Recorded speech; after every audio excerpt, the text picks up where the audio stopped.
This video is going to go over all the background information that you're going to need for our topic on advanced constructions. This topic can be found in section 4 of your textbook, and it can also be found in book 4 of Euclid's Elements. And when I say book 4, that means we're really going to focus in on some of the propositions that are in Euclid's book 4. Okay.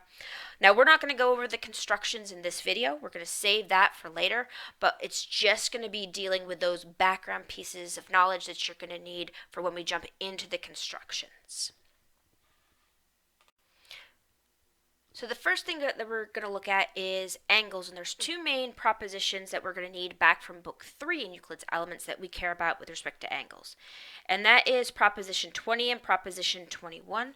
So let me go ahead and star these so they're easy to see. And what proposition 20 says here is, suppose you've got two angles. These two angles intersect your circle at the same 2 points of intersection on the circle itself. One of the angles is an angle of the circle, and the other one is what's known as a central angle right here in the middle. And the key thing is the relationship between these two angles. That central angle has twice the degree of the outer angle. In other words, double the outer angle. If you write that in terms of degrees, symbolically, it would look like the measure of angle O is equal to twice the measure of angle A. If you were doing it in terms of the actual physical angle itself as opposed to degrees, you would switch out the equal symbol with the congruence and get rid of those m's. The m's indicate you're dealing with degree. Okay. The other main property with angles we care about is when you have two angles subtending the same arc. So this picture right here, you've got your angle A, your angle B. Subtending the same arc right here means that they are intersecting the same 2 points on your circle. A and B are angles on the circle itself, so this point of origination of the angles, where the two rays of the angles start from, has to be on the circle. These type of angles subtending the same arc are always congruent to each other. In other words, if you measure their degrees, the degrees would be the same. Okay? So that's what we need with respect to angles. Now, since one of the main things that we're going to get to in this section on advanced constructions deals with a regular polygon, we need to make sure that we're all comfortable with what a regular polygon is. So the word polygon just means what? It means you've got some geometric figure like a triangle, a square, where the sides are all straight line segments. Poly is talking about you can have many sides. A polygon doesn't start until there's at least 3 sides. So triangle, square, pentagon, hexagon, etc. You keep going. Now, some people also call these guys n-gons, where you replace the n with the number of sides. So if you wanted to talk about a 10-sided figure, you could say a 10-gon, or the other name is a decagon. For the polygons that have relatively small number of sides, using the name with the Greek roots is easy and this acceptable form. But when you start getting into things like maybe you have a polygon that has 119 sides, you typically would use the 119 gon as opposed to saying the Greek name, which gets to be like the length of a page and how long it is, just because of how the Greek language builds numbers. They don't have new names for things. They just say like, and there's 10 20s and 3 13s, and it's not that bad, but it's that sort of thing. It's like dealing with Roman numerals. The key thing to take away is what is a regular polygon. And a regular polygon is simply a polygon that has an n-gon, specifically here, would have n sides. A polygon in general would have however many sides it has, but the key takeaway here is the regular. Regular means that all of your sides are congruent and all of your angles are congruent. If you only have all the sides are congruent, it's called equilateral. Equiangular is when you only have all your angles are congruent, and it's only when you have both of those two criteria are you called regular. For example, suppose you have 4 sides, in other words, a quadrilateral, also known as a four-gon. Could we think up of somebody who is both equilateral, but could we think of somebody who's equilateral but not equiangular? in a similar way can we think of somebody who's equal angular but not equilateral? So hit pause real quick here on the video and come up with two examples, one that's just equilateral, one that's just equal angular. Okay, so now you've thought about that for a little bit. In terms of equilateral, that's the only example that I'll do for us right now. Somebody like a rhombus would be equilateral, but notice here, not equal angular if it is not a square. Whereas the only foregon that is a regular foregon is a square. Okay, so that's some of the distinction here. All right, now suppose you have somebody like what I just flew in, which is 6 sides, or a hexagon. Missed a little point there. Let's pretend it goes there. One of the nice things about regular polygons, or regular n-gons if you prefer, is anybody who's regular will automatically be able to be thrown inside of a circle. In other words, they'll be able to be inscribed in a circle.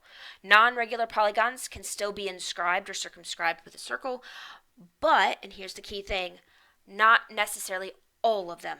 There has a tendency to be extra criteria involved. If you're regular, it's automatic. Any regular polygon can be either inscribed or circumscribed about a circle. So, why is that the case? One of the cases for that is the following. Notice if you go in and put in your diagonals in an even numbered side polygon, those diagonals will actually always be diameters. If you don't have an even number of sides, you can still do the same sort of idea, but you would go from your vertex and you go into the center, and it wouldn't necessarily keep on going to the far point. Okay. Now, notice specifically this little guy here, center, out to A, back to B, and back to A. So there's my attempt to highlight that little triangle right there. And we're going to go ahead and look at specifically a central angle, the central angle that I'm going to go ahead and name alpha right here. It is common if you're going to name your angles and name them not by way of their points, but just put a name on them, that you use Greek letters. Okay. So what do we know about this angle alpha? And specifically here, when we talk about this angle alpha, I'm really talking about the measure of that angle. So it's going to fly away in just a second, but alpha here, we are defining it to be the measure of angle AOB. So think about this for a sec. What do you think it would be? Put the video on pause, get your answer, then come back. Well, it turns out it depends on the number of sides you have. So in this case, we have a hexagon. So we'd take the full 360 degrees all the way around. If we wanted the degrees here at this central angle that we're highlighting, we'd have 360 divided by 6. In other words, it would be 60 degrees. Hexagons are awesome because each of these 6 little triangles are actually going to be equilateral triangles. Now, in any old polygon, regular polygon, that triangle OAB is going to turn out to always be an isosceles triangle, and we've talked about that in brief before. Now, specifically, we are going to care about a regular pentagon when we get into the actual construction part. So let's see what changes. First of all, pentagon means you have 5 sides. So it'll look similar but not the same as a hexagon.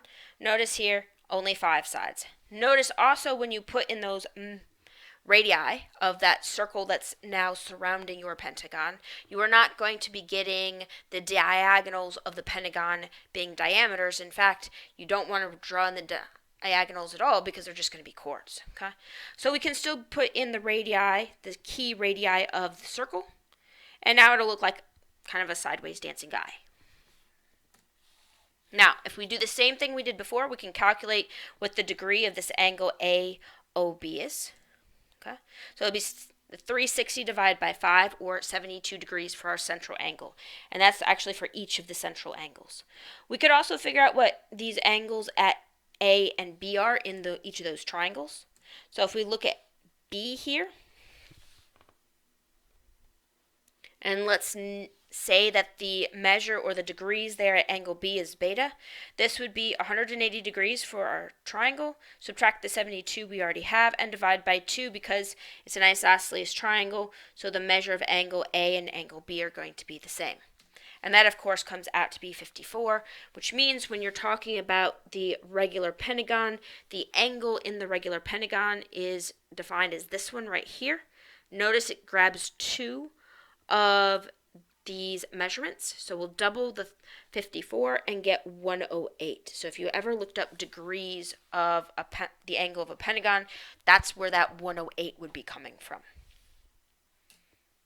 Now, the other background piece of information that we need, and this is really the one that this whole little video is pointing towards, is dealing with the golden ratio. Because while the other stuff, even if you hadn't heard it before, you could probably figure it out on your own, just using a little bit of logic and a little bit of algebra, golden ratio is not typically something you figure out on your own unless you've seen it before. Okay, so this is reminding us what the golden ratio is, and if you haven't seen it, here's what it is. Okay, golden ratio is defined off of a rectangle. It's a very special rectangle, and in fact, you've dealt with these rectangles before if you've ever dealt with the following: a credit card, a bank card, a student ID. Those classic cards that you put in your wallet are actually based off of this golden ratio rectangle. So you'll notice that kind of looks like a similar proportions of those little cards that you'd have in your wallet. Not perfect. I didn't try to be perfect here, but it's semi-close. Now, depending which version of Euclid's elements you're working with, some of them say the golden ratio and call it by our current name of the golden ratio. Some of them actually call it the extreme and mean ratio. It's the same thing. Just as a heads up. Okay. Now, here's how this goes. What we're going to do is in this rectangle, we're going to label the short side of the rectangle with A. So A is the length of this short side. And I didn't go and put in actual points here. I'm just looking at the length. So this is where we harken back to the same sort of thing you might have seen in like a high school geometry class or a trig class previously. I'm not making this formal with T-charts at all today. This is, for this video, I'm just going to do a little bit of scratch work. Okay, so the length of the short side is A. The length of the long side we're going to call A plus B. So down here, A plus B. So notice what we can do with a rectangle. You can always cut the longer side so that you have a square plus a little bit extra. Okay. This is not golden ratio yet. Here's the part that makes it golden ratio. In order to be a golden ratio rectangle, you have to have the ratio of this long side, A plus B, over the short side, A, to be exactly the same as when you're looking at this other rectangle we formed, this little shaded rectangle right here. Notice the long side in the little shaded rectangle is now A, the short side in the little shaded rectangle is B, and if these two numerical ratios are actually the same number, that's when you have a golden rectangle. In other words, where we build our golden ratio from. Now, let's see what the golden ratio actually is, because the golden ratio is an actual number. Just like E is a number, just like pi is a number, golden ratio is an actual number. Okay? Now, I'm going to claim that we can actually solve for it from the formula or the relationship that we just have. And you may be thinking to yourself, she is ridiculously crazy. But the trick is what the golden ratio is. So the golden ratio actually is that ratio of long side of rectangle over short side of rectangle. I abbreviated with the A over B, so long side of rectangle over short side of rectangle. And if we can solve for what that ratio is, that's the number answer for what the golden ratio is. So here's how you do it. First of all, you start with the property you're supposed to have. So let's assume we actually have a golden rectangle right here that has the appropriate property. Now I'm going to rewrite this in terms of this Greek letter phi right here. So of course phi is supposed to be A over B. So A over B, we can replace that one with phi. But the trick is replacing this A plus B over A with phi's. And I'm going to claim if you split that big fraction up into two smaller parts, it's easier. The 1 stays as a 1, A over B turns into phi, and B over A turns into the reciprocal of phi. Now, this is kind of nasty to deal with, so what we're going to do is we're going to multiply all sides, every single component, by phi. Why? Because we don't want the 1 over phi right here. Now, phi times 1 will be phi. Phi times the inverse of phi will be 1. And phi times phi will be phi squared.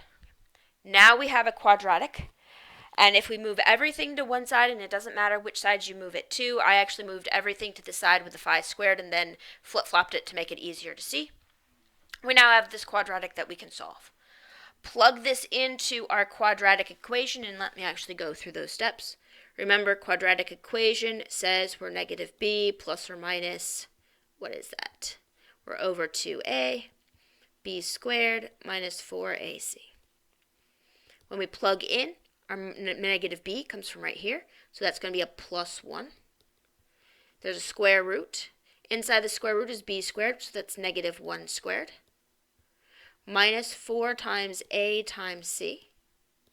And on the bottom, we have 2 times a. So we have 1 plus or minus the square root. Bottom of the square root is 2. On the top, we have 1 minus, nope, that's a plus 4. So this gives us our 1 plus or minus the square root of 5. Okay. So I'm going to fly in what we almost will, that answer. Now, that gives you two possible answers. That gives you 1 plus or minus the square root of 5 all over 2. Well, it turns out golden ratio is not two options, it's only one option. And the one option is going to be just the positive. So just this guy right here. Why is it only the positive version in front of the root? Because square root of 5 is larger than 2. So 1 minus square root of 5 is negative. And remember where we got our golden ratio from? It was supposed to be length of a side over length of a side. So this guy has to be positive, which means you can't have the negative root. Okay? So that's golden ratio. How you find golden ratio, and specifically it's built off of these special rectangles, these golden rectangles. We're not going to do anything with golden rectangles in this advanced section in class. What we're going to be dealing with is something called a golden triangle. So let's see what a golden triangle is. It's a special triangle. Specifically, it is an isosceles triangle. Okay? So you've got two of the sides are going to be congruent to each other. And we're going to go ahead and label these sides the base. The length of the base we'll label as B, and the length of one of the sides we'll angle as A. So we could actually add in here that we'll have some angle at the top. We don't know what it is.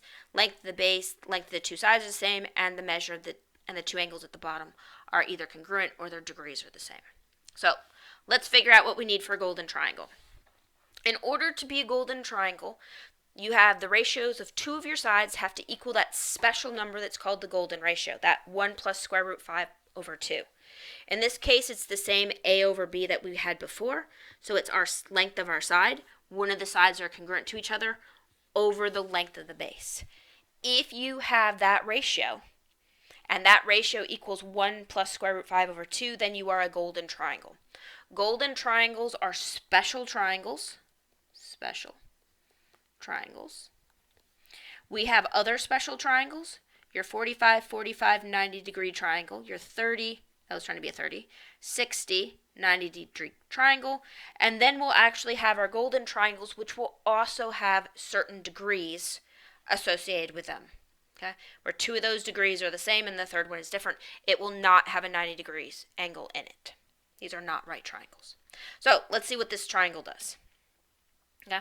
So the golden triangle is isosceles, we just said that, and it turns out that in terms of degrees, the upper angle, so the angle opposite the base, is going to turn out to be 36 degrees. Now, if that upper angle turns out to be 36 degrees, the two base angles are both going to be 72 degrees. So this guy is exactly the same as a 36, 72, 72 degree triangle. Okay, if you wanted to write it in terms of its degrees. Now let's see if that actually jibes.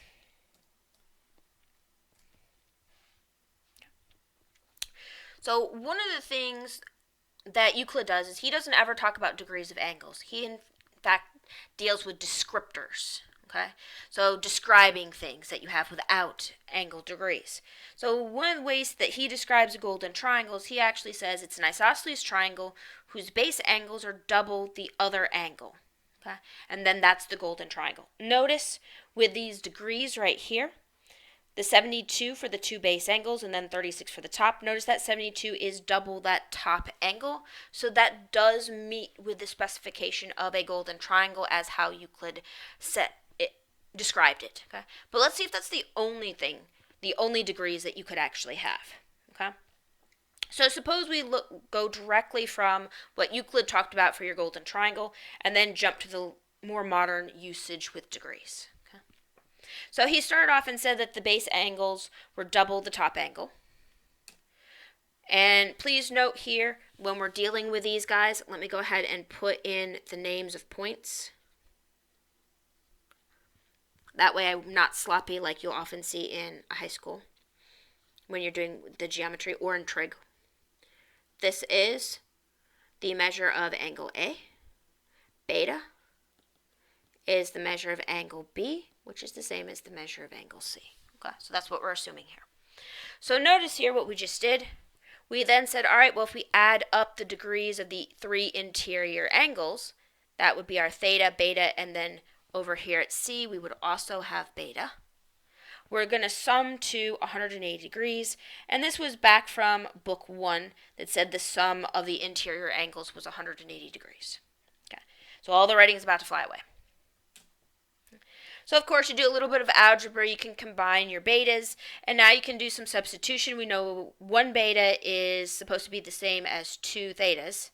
So plug in, and we'll get, once we do the algebra manipulation, 5 times theta equals 180 degrees. So we can solve for theta, theta being the measure of angle, when we had it up there, angle A, the measure of this top angle. Okay? And we're hoping for 36. So divide by 5. Well, if we divide this first one by 5 right here, we will get a 3. That's 15, a remainder of 30. So that is going to be your 36 degrees.